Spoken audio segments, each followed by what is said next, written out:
ഇന്നത്തേതൊരു mini വ്ളോഗാണ്. ഞാൻ ഇവിടുത്തെ റെസ്റ്റോറൻറ്റിൽ പോകുമ്പോൾ ഏറ്റവും കൂടുതൽ കഴിക്കാറുള്ള ഒരു ഫുഡാണ് കോണ്ടിനെൻ്റൽ ലഞ്ച്. അതാണ് ഞാൻ ഇന്നിവിടെ ഉണ്ടാക്കാൻ പോകുന്നത്. അതുപോലെ ഏകദേശം വന്നിട്ടുണ്ട്. പക്ഷെ ഭയങ്കര ടേസ്റ്റായിരുന്നു. സോ ഞാൻ നിങ്ങൾക്ക് കാണിക്കാമെന്ന് വിചാരിച്ചു. ഫസ്റ്റ് നമ്മൾ മഷ്റൂം സോട്ട് ചെയ്യാൻ പോവുകയാണ്. ഒരു പാനിൽ ബട്ടറും ഓയിലും ഒനിയൻസും ഇട്ട് മഷ്റൂംസും ഇട്ട് നന്നായിട്ട് സോട്ടായ ശേഷം നമ്മൾ സോൾട്ടും പെപ്പറും ഇട്ട് വീണ്ടും നല്ല രീതിയിൽ സോട്ട് ചെയ്തെടുത്താൽ നമ്മുടെ മഷ്റൂം സോട്ട് ചെയ്തത് റെഡിയായി കഴിഞ്ഞു. ഇനി ഇതിന് വേണ്ടിയുള്ള സോസാണ് നമ്മൾ ഉണ്ടാക്കാൻ പോകുന്നത്.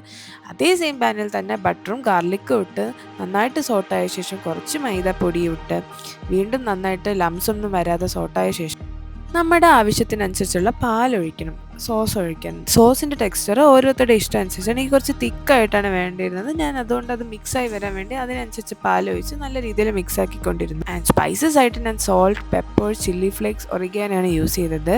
ഞാൻ കുറച്ച് ആഡംബരത്തിന് ചീസും മസ്റ്റാർഡ് സോസും പിന്നെ നമ്മുടെ മഷ്റൂംസും ഇട്ട് സോട്ട് ചെയ്തിട്ട് കുറച്ച് പാസ്ല ഇട്ടപ്പോൾ നമ്മുടെ സോസ് റെഡിയായി. ഇനി വേറൊരു പാൻ എടുത്തിട്ട് അതിൽ ഗാർലിക്കും ബട്ടറും ഇട്ട് സോട്ട് ചെയ്ത ശേഷം കോൺ, ബീൻസ്, ഗ്രീൻ പീസ് ആണ് വെജിറ്റബിൾസ് ആയിട്ട് ഞാൻ ആഡ് ചെയ്തത്. ദെൻ നമ്മുടെ ബോയിൽ ചെയ്ത റൈസും അതിൽ ആഡ് ചെയ്തിട്ട് നല്ല രീതിയിൽ സോട്ട് ചെയ്യാം. ദെൻ അതിന് ശേഷം ഞാൻ 2 table spoon of chilli oil add ചെയ്തിട്ടുണ്ട്. നിങ്ങൾക്ക് നിങ്ങളുടെ എരിവിനനുസരിച്ച് ചില്ലി ഓയിൽ ആഡ് ചെയ്യാം. പിന്നെ നല്ലൊരു കളറും കിട്ടും ഈ ചില്ലി ഓയിൽ ആഡ് ചെയ്യുമ്പോൾ നമ്മുടെ റൈസിന്. ആൻഡ് ഞാൻ ഫൈനൽ സ്റ്റെപ്പായിട്ട് സോൾട്ട് ഇട്ടിട്ടുണ്ടായിരുന്നു. ആൻഡ് കൊറിയാണ്ടർ ലീവ്സും കൂടെ ഇട്ട് ഗാർണിഷ് ചെയ്ത് ഞാൻ റൈസ് എടുത്തിട്ടുണ്ടായിരുന്നു.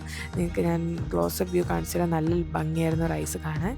ആൻഡ് ഞാനിവിടെ പ്രോട്ടീനായിട്ട് സെറ്റ് ചെയ്തത് ചിക്കൻ ബ്രസ്റ്റാണ്. നമ്മുടെ സോൾട്ടും പെപ്പറും ഒലീവ് ഓയിലിട്ടിട്ട് ചിക്കൻ ബ്രസ്റ്റ് ജസ്റ്റ് ഒരു 5 to 6 മിനിറ്റ്സ് ഞാൻ ചെറിയ രീതിയിൽ ഫ്രൈ ചെയ്തെടുത്തു. അതായിരുന്നു പ്രോട്ടീനായിട്ട് ഞാനിവിടെ ചെയ്തത്.